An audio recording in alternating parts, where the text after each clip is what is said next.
Le 24 août, la ministre de l'Éducation nationale et le ministre de l'Intérieur ont dévoilé toute une série de mesures pour renforcer la sécurité des établissements scolaires après les terribles attentats qui ont endeuillé notre pays. Il est primordial et de la responsabilité de l'État de rassurer et de protéger les élèves, leurs parents et les personnels qui se rendent dans l'établissement scolaire. Certaines annonces ne sont pas nouvelles. C'est le cas notamment du contrôle à l'entrée des écoles. De tout temps, ils ont été effectués par les personnels, car les enseignants, comme les autres personnels, ont chevillé au corps la sécurité des élèves qui leur sont confiés.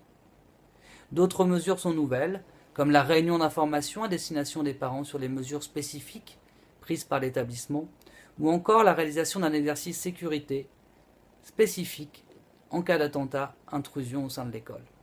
Sur ce dernier point, il va falloir être très vigilant et faire œuvre de discernement. En aucun cas, il s'agit d'angoisser les élèves outre mesure. Les exercices devront donc être adaptés à l'âge des élèves qui nous sont confiés. D'autres annonces concernent les collectivités territoriales ou bien l'État.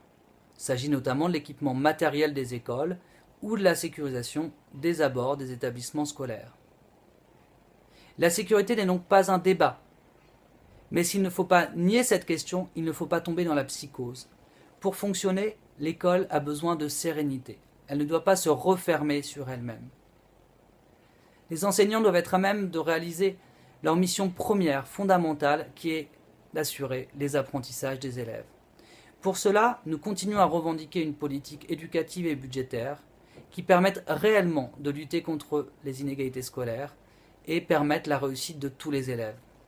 Nous sommes également convaincus que si, et seulement si, les valeurs de la République, que sont la liberté, l'égalité et la fraternité, s'appliquent partout au sein de nos sociétés, que nous pourrons les transmettre à nos élèves. C'est aussi ce combat que nous devons mener. Ne tombons pas dans le piège. Prenons les mesures de sécurité, mais continuons à débattre et revendiquer autour de notre école.